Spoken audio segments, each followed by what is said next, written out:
Hey everybody, it's Chris and Tony back with another Tiger Sox review for the Blue Collar Beer Gourmet. Howdy! Acoustics in here. Back after a week's respite. Last week was Tony's birthday. Happy belated birthday. Yep. Didn't want to film last Sunday. Other things were going on. Yeah, would you want to film on your birthday? So I did drink beer. I didn't review just don't feel it. like, exactly, yeah. One of those times when you actually want to just enjoy your beer and not take pictures of it. Hey, hold it down. I'm saying, hey. The loudest vehicles chose to drove by. It's as blue collar as it gets. You know, we got loud vehicles driving past. So exactly. There you have it. But today's selection is, in fact, part of the Hoosier Beer series. It's one of the beers sent to us by our man Chris in Indiana, Mr. Gone V6, if you want to follow him on Instagram. We've had two other beers from Tinman, and we're hoping to dig this one as well. This is the Rivet Irishred in a pint can. They're out of Evansville, Indiana, and we've had their sour pear ale as well as one of their Russian Imperial Stouts. Yep. So far, everything from Tinman has been great. Plus, they are part of the can movement, and in fact, have cansarebetter.com is in fact their domain. So if you go to cansarebetter.com, it'll explain to you how much the technology of cans is improving, to the point that the previous beers that we've had from Tinman, with the seam, yeah, you can feel the seam. This time there is no seam. The seamers are getting better, and I had heard that probably about 2 years ago. I heard that there was that the technology on seaming was getting better because so many more people were converting to cans. Sorry. And remember, in blind taste tests, most of us actually prefer cans to draft. Cans to anything else, in fact. Well, you've heard in the past, Chris kind of likes to tease me about how much I avoid beers in cans. But in my refrigerator right now, all alone at a store with no pressure on me whatsoever, I purchased a 6-pack of Maui Brewing Company's Big Swell IPA in cans. So I'm making strides. I am. I still prefer bottles. Well, it's honestly, in the coming years, you're going to see fewer and fewer bottles of beer, more cans. The same way you're going to see fewer and fewer bottles of wine, you're going to see more boxes. The rest of the world is actually getting in tune to using the old bladders like we had before. A box wine with a bladder, a box with a bladder of wine inside of it keeps the wine fresher a lot longer. A bottle of wine, usually you open it, it's within 2 days, you got to drink it, but a box wine can last for up to 2 weeks. And a lot less spillage, a lot less breakage. So anyway, I don't know. Americans are basically the last ones to get on board with the box wine phenomena.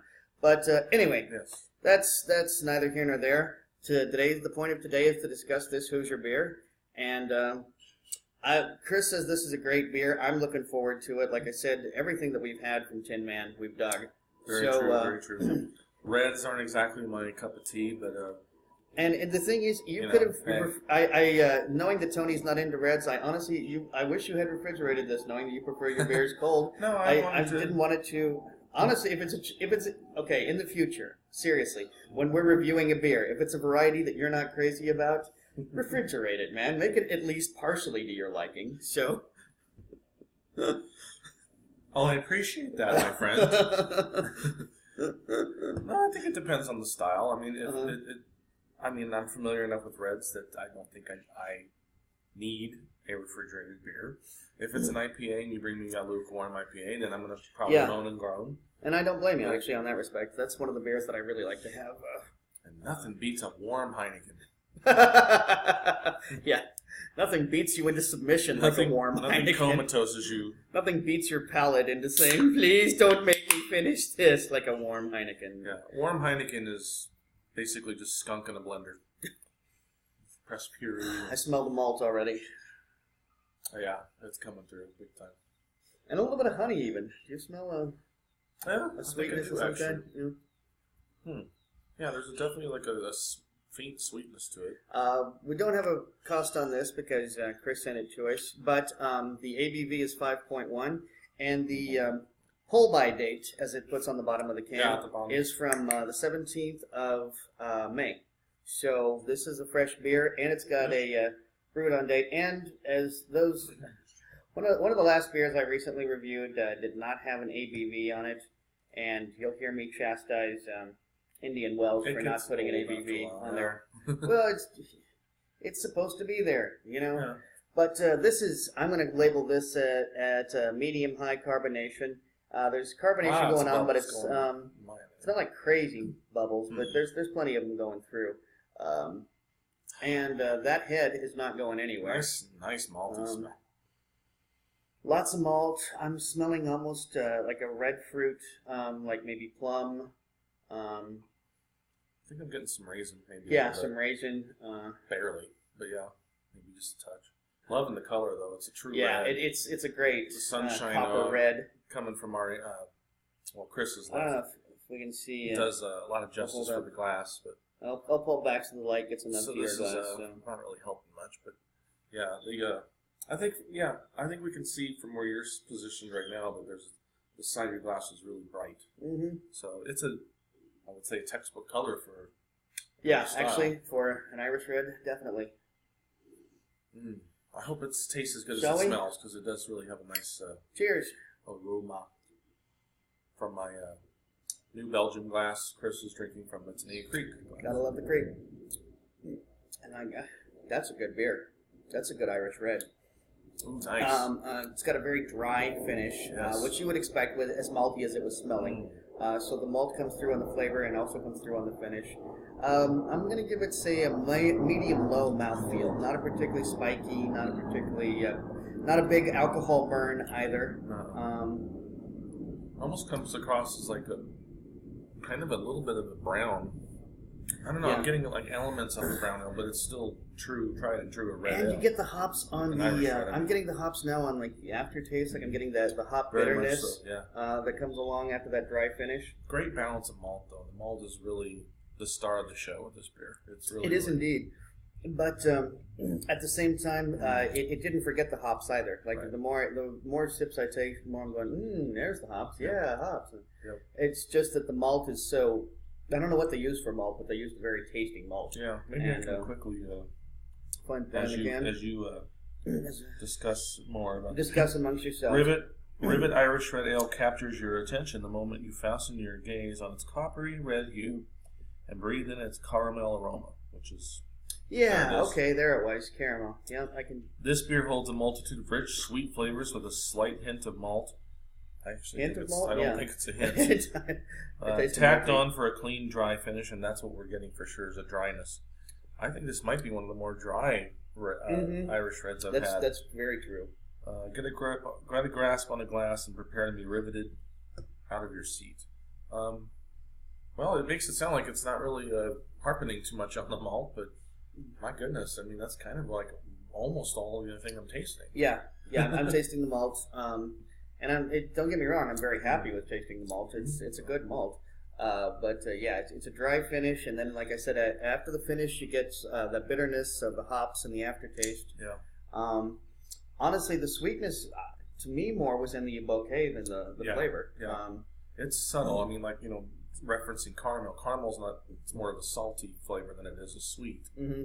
So, but obviously this doesn't taste salty, but it's not lending itself to unwrapping a caramel and throwing it in right, your mouth. It's not like this is not liquid Werther's, we'll put it that way, yeah. I guess Werther's are butterscotch, yeah. Come here, Billy. Have some of my Tinman beer. But Grandpa got lost. A couple announcements. Obviously the birthday was last week, so we missed it. I got to check out Love Lady Brewing. Yes. It's a brewery here in Henderson, Nevada, which is a suburb of Las Vegas, for those of you who are not aware of our unfamiliar with Clark County geography. Henderson's a suburb. There are, I believe, 3 breweries. At least 3. Residing, or 4 if you count Joseph James. I want to say 4 in Henderson. Joseph James, Love Lady, Craft House, and Badby. Yep. And only now I can say one of those 4 I've been to. It's crazy. Joseph James, you can't actually go and sit and enjoy a tasting room. They are working on one, but they don't have it up and going yet. Love Lady, from where I live, is not convenient to get to. Tenaya Creek, my favorite to this day, is much easier to get to. But I just wanted to quickly acknowledge the Creek. I did just want to quickly acknowledge that I did make it over to Love Lady last Sunday on my birthday. I had a flight of 6 beers. 3 of them were exceptional. 2 of them were like, okay, good, and then 1 kind of let me down. But neat place. If you're in Henderson or you're going to be, the southern tip of Vegas, check them out. I think you'll like it. It's got a cool small brewery feel to it. And one of those beers too. One of those beers that Tony tried was actually the Brother Chili. And if you go to the Blue Collar Beer Gourmet's Instagram account, you'll see the actual press release for Brother Chili as well as a can of it because we got to try it at the creek. And that beer had some serious heat. So if you like jalapeno / habanero featured in your beer, check it out. You're going to love it. Seriously. Any other announcements, sir? We haven't done this in a couple weeks.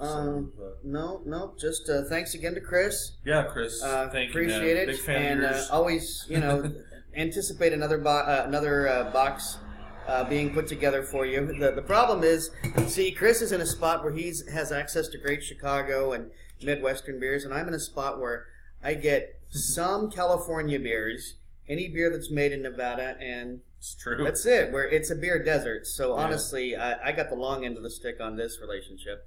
We're almost out of beers to send. For it's true. It's yeah. Like, crap. You guys need to release something else. Yeah. Otherwise, we can't continue doing this. Yep. But until next time. Oh, baseball season. Let's not. Indeed, we're we are in spring training. We are the Tiger Sox series. This is mid-March, basically, and it's almost here. It's anybody's guess where exactly we're headed. We're ready. The Tigers are having a terrible spring training. They're like 3-13 or something. Yeah, and the Sox The Sox are a little better, but not much. They're not in great shape. I know that much. So spring training. Don't put too much stock in it. But yay, baseball! Ordinary beer does not compute. Ordinary beer does not compute. Thanks again to Chris. Thank you, Chris. And when in Indiana, definitely check out Tinman Brewing. This makes 3 beers. 3 for 3. 3 for 3. So, absolutely. Yeah. And what would you score this before we wrap it up I'm considering it's so textbook. I'm gonna have to give this probably. I was gonna give it a 4, but since it's in a can, you have to give it a 4.25. So I'm probably thinking 4 for myself. Yeah. All right. Until next time, everybody. Drink good beer. Don't drink bad beer. Don't drink bad beer. Don't break the bank doing it. Don't be lame. Cheers. Bye. See ya.